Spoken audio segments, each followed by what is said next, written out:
Hello दोस्तों, law magistrate में आपका वेलकम है। दोस्तों, कल मैं बताया था कंप्लेन के बारे में और एफआईआर के बारे में, ठीक है। आज कुछ और भी बातें लेकर आया हूँ जो कि उससे भी बड़ी बड़ी बातें हैं, ठीक है। इम्पोर्टेंट है, ठीक है। अगर आप जान लेते हो तो पुलिस ऑफिसर को कैसे कोर्ट में चक्कर कटवा सकते हो, ठीक है। उसको कैसे परेशान कर सकते हो अगर ये बात जान जाते हो तो, ठीक है। तो चलिए फिर से व्हाइट बोर्ड से स्टार्ट करते हैं, ठीक है।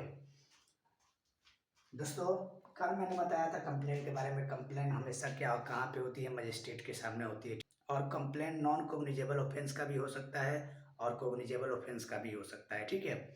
और कहाँ पे होगा? मजिस्ट्रेट के सामने, हमेशा ऑलवेज। तो कहने का मानना है दोस्तों, कहने का मतलब है कि मान लो मजिस्ट्रेट को नॉन कोग्निजेबल ऑफेंस की सूचना मिली। मान लो किसी ने क्या किया, मजिस्ट्रेट को नॉन कोग्निजेबल ऑफेंस का सूचना दिया, ठीक है। और उसके बेस पे मजिस्ट्रेट ने पुलिस को बोला कि आप इन्वेस्टिगेशन करो, ठीक है। तो कहने का मतलब है नॉन कोग्निजेबल और कोग्निजेबल ऑफेंस का कंप्लेंट कौन कर सकता है? मजिस्ट्रेट कर सकता है, ठीक है। और पुलिस कभी नहीं कर सकता। पुलिस हमेशा किसकी करेगी? तो कोग्निजेबल ऑफेंस का ही एफआईआर करेगी, कंप्लेंट नहीं करेगी। हमेशा एफआईआर करती है, ठीक है, नॉन कोग्निजेबल ऑफेंस की। तो यहाँ पे देखो तो दोस्तों, यहाँ पे देखने वाली बात है, 5 स्टार लगाया हूँ, 5 star. Because non cognizable offence में पुलिस ऑफिसर डायरेक्ट इन्वेस्टिगेशन कर ही नहीं सकता। यहाँ पे एब्सोल्यूट राइट आती है किसकी? मजिस्ट्रेट की, ठीक है। कहने के मतलब है दोस्तों कि अगर मजिस्ट्रेट बोल देता है पुलिस ऑफिसर को, डायरेक्ट दे देता है, डायरेक्ट क्या ऑर्डर दे देता है, इन्फॉर्म कर देता है कि जाओ आप नॉन कॉग्निजेबल ऑफेंस का एथी करो, इन्वेस्टिगेशन करो, तो अब आके करेगा, ठीक है। ऐसे अपने मर्जी से नहीं कर सकता है, ठीक है।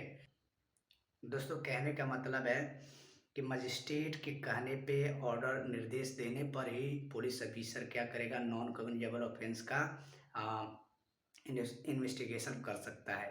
अन्यथा नॉन कॉग्निजेबल ऑफेंस का इन्वेस्टिगेशन नहीं कर सकता, कभी भी नहीं। कब तक? जब तक कि मजिस्ट्रेट उसको ऑर्डर ना कर दे, निर्देश ना दे दे, इम्पावर ना कर दे, इन्फॉर्म ना कर दे, ठीक है दोस्तों। दोस्तों, कहने का मतलब है यहाँ पे कैसे एडवोकेट वकील जो होते हैं वो कैसे पुलिस वालों को विटनेस बॉक्स में खड़े करा के फटकारते हैं या झाड़ लगवाते हैं जज साहब से, ठीक है। वो सब यहाँ पे पकड़ाता है। मान लीजिए किसी पुलिस ऑफिसर ने नॉन कॉग्निजेबल ऑफेंस का एफआईआर लिख लिया, वो अलाउ ही नहीं है लिखने का, ठीक है।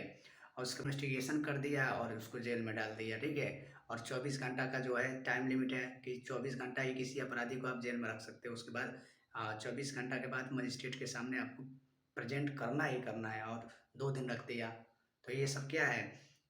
जितने डिफॉल्ट पुलिस ऑफिसर करेगी उतने उस पर क्या होगी? कार्रवाइयाँ होगी, या उतने ही मजे लेते हैं वकील सब, समझ गए, कटघरा में खड़ा करवा के। तो ये सब क्या, वकील सब पकड़ लेते हैं कि कौन सा कैसे क्या है। पुलिस वकील सब पकड़ लेते हैं कि पुलिस ऑफिसर कहाँ कहाँ गलती किया है, ठीक है। और कैसे उसको आ, फंसाना है और कैसे बचाना है, ठीक है दोस्तों। तो दोस्तों, वीडियो अच्छी लगी हो तो लाइक करें और पेज पे नए हैं तो फॉलो करें। थैंक यू माई और